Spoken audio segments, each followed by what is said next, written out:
ગઢડાવાળી માત જો સમુરે આ છોકરા વેલા આવજો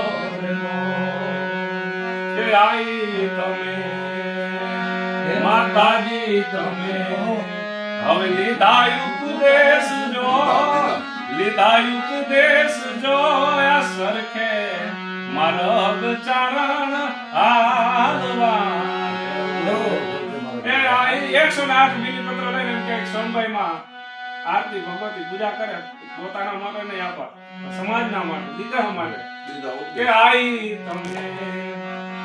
ઉપદેશ લીધા પછી બીજી ઘડી પ્રકાશભાઈ નું લખેલું છે અને નવરાત્રીમાં તો બી ઘણીવાર રજૂઆત કરી છે કે આઈ તમે હવે દીધા ઉપદેશ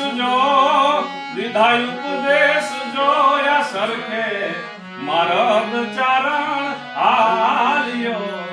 દીધા ઉપદેશ પછી દીધા ઉપદેશ નેળે જઈ અને ઝૂપડે જઈને હાકર પકડાઈને આવી હોનભાઈ માએ ચારણને જગાડ્યા આપણે કેવી રીતે જવાય આપણે કોણ છે ક્યાં જવાય ક્યાં બેહાય શું કરાય